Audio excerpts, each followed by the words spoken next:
Hello everyone, welcome back to my video. I am Rajdeep, currently studying in Samara State Medical University and you are watching Deep in Russia.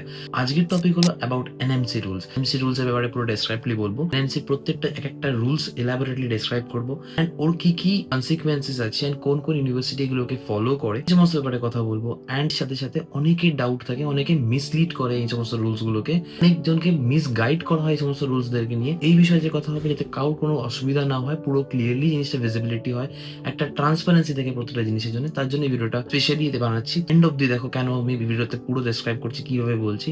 খুবই important NMC rules যারা যারা follow করছেন, এমন অনেক ইউনিভার্সিটির নাম বলবো and বাকি সব ভিডিওতে কথা হচ্ছে। এনএমসি ফার্স্ট রুল হলো about 54 months course duration. 54 months minimum তোমার কোর্স ডিউরেশন হতে হবে, যেখানে তোমার 54 মান্থস এমন নয় কি রাশিয়াতে আছো, 54 মান্থস তোমাকে normally first year to fifth ইয়ারের মধ্যে তোমার কমপ্লিট হতে হবে and 1 year of clinical rotationship. Approximately সব ইউনিভার্সিটি ফলো করে, mainly Russia, Georgia, Kazakhstan, Uzbekistan সব ইউনিভার্সিটি এটা ফলো করে। 54 মান্থস ইজিলি প্রত্যেকটা ইউনিভার্সিটিতে হয়ে যায়। ম্যাক্সিমাম ইউনিভার্সিটি 6 বছরের কোর্স। আমাদের পরে কি অসুবিধা হবে, ইন্টার্নশিপে অসুবিধা হবে তার জন্য নয়, 54 মান্থস প্রত্যেকটা ইউনিভার্সিটি ফলো করে এন্ড এটা নিয়ে কোনো অসুবিধা নেই। নেক্সট পয়েন্ট হলো অ্যাবাউট দ্য কোর্স ল্যাঙ্গুয়েজ। কোর্সের কি ল্যাঙ্গুয়েজ হবে? এনএমসি 2022 এর পর থেকে এটা পুরোপুরি স্ট্রিক্টলি বলে দিয়েছে, তুমি যে ইউনিভার্সিটিতে পড়তে যাচ্ছ না কেন সেই ইউনিভার্সিটি যেন ইংলিশ মিডিয়াম হয় এন্ড ইংলিশে যেন তোমার পড়াশোনাটা হয়। মেনলি এই পয়েন্টটা অনেক ইউনিভার্সিটি মিসগাইড করে এন্ড ফলো করে না, যেখানে 54 মান্থস বলে দিল, সবাইকে অ্যাডমিশন করে দিল, বাট ইংলিশ কোর্স পাওয়া যায় না। অনেক সময় বাইলিঙ্গুয়াল হয়, অনেক সময় রাশিয়ানে পড়ানো হয়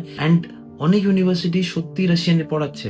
এই সমস্ত জিনিসগুলো যারা অ্যাভয়েড করতে চাও তারা আমাকে এই দিবাগার নাম্বারে মেসেজ করো, আমি তোমাকে গাইডলি বলে দেবো কোন কোন ইউনিভার্সিটি ইংলিশ মিডিয়াম কোর্স আছে, কোন কোন ইউনিভার্সিটিতে নেই এন্ড আমি তোমাকে একটা ভালো ইউনিভার্সিটি সাজেস্ট করে দেবো যেখানে 54 মান্থস ফলো হবে এন্ড তোমার ইংলিশ কোর্স হবে। এন্ড থার্ড পয়েন্ট হলো 1 ইয়ার অফ ক্লিনিক্যাল রোটেশনশিপ। এন্ড তুমি যে ইউনিভার্সিটি থেকে পড়াশোনা করবে সেই ইউনিভার্সিটিতে যেন তোমার 1 ইয়ার অফ ক্লিনিক্যাল এন্ড রোটেশনশিপ হয়, যেখানে 1 ইয়ার অফ তোমার ইন্টার্নশিপ হবে, যেন প্রত্যেকটা এটা যেন কোর্সের থেকে সেপারেট হয় 12 মান্থসে।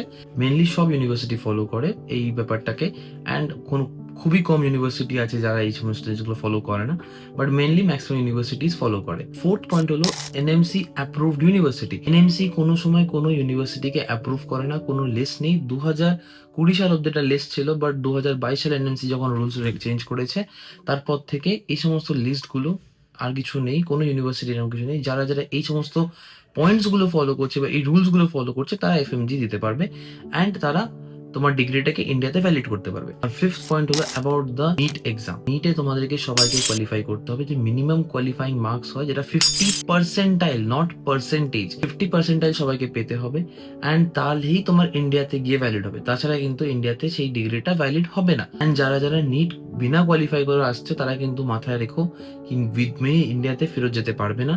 And NEET is important. Without NEET তুমি কিন্তু কোনো ইউনিভার্সিটি থেকে কমপ্লিট করার পরও সব কিছু মেনটেন হয়ে গেল, 54 মান্থস তোমার ইংলিশ ডিউরেশন, এনএমসি প্রত্যেকটা রুল ফলো হয়ে গেল, বাট তুমি কিন্তু ইন্ডিয়াতে গিয়ে অ্যাজ আ ডক্টর প্র্যাকটিস করতে পারবে না। তো যারা যারা এখনই ভাবছো যে নিট এক্সামের জন্য প্রিপারেশন নিচ্ছ, তো ভালো করে প্রিপারেশন নাও অ্যান্ড নিটটা ক্র্যাক করে তারপর কিন্তু তুমি এমবিবিএস অ্যাব্রডের জন্য ভাবনা চিন্তা করো। It is a guidance from my side. যারা যারা ভাবছো যে না আমি নিট ক্র্যাক করে চলে যাব, পরে আমি অন্য কোনো কান্ট্রিতে হয়ে যাবে, but I will prefer you first think about your own country আর নিটের জন্য প্রিপারেশন করো, নিট পাস করো অ্যান্ড দেন তুমি অন্য কোনো কান্ট্রির কথা ভাবো। And the sixth point is WHO certified. নয় কিন্তু WHO সার্টিফাইড ইউনিভার্সিটিস গুলোকেই চুজ করতে হবে। যে সমস্ত ইউনিভার্সিটি WHO সার্টিফাইড হয় সেই সমস্ত ইউনিভার্সিটি কিন্তু এফএমজির জন্য এনিরা ভ্যালিড করে। অ্যান্ড অনেক ইউনিভার্সিটি আছে যারা WHO সার্টিফাইড নয়, তো আমি স্ট্রিক্টলি বলবো সেই সমস্ত ইউনিভার্সিটিকে একটু অ্যাভয়েড করে চলো, কারণ এনএমসি তার রুলসকে নিয়ে খুবই স্ট্রিক্ট। যদি তোমরা ভাবো যে একটা দুটো রুলস এদিক ওদিক হয়ে যাবে কোনো অসুবিধা নেই, বাট নয়, এনএমসি কিন্তু তার রুলস নিয়ে খুবই স্ট্রিক্ট। এই সমস্ত পয়েন্টসগুলোকে মাথায় রাখো।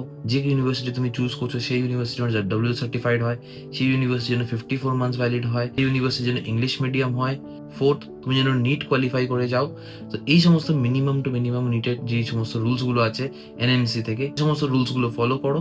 আর বাকি তোমার যদি আর কোনো ডাউট থাকে regarding MBBS abroad and regarding university selection, তুমি বুঝতে পারছো না কোন ইউনিভার্সিটি তুমি অ্যাডমিশন নেবে অ্যান্ড কোন ইউনিভার্সিটি তোমার জন্য ভালো হবে, তো এই দেওয়া গিয়ে নাম্বারে মেসেজ করো, আমি তোমাকে পুরো গাইড করে দেবো regarding your admission, regarding your process, সব কিছু ডিসক্রাইব করে বলে দেবো অ্যান্ড তোমার জন্য কোন ইউনিভার্সিটি তোমার বাজেটে ভালো হবে সেই ইউনিভার্সিটির নামটা আমি তোমাকে বলে দেবো।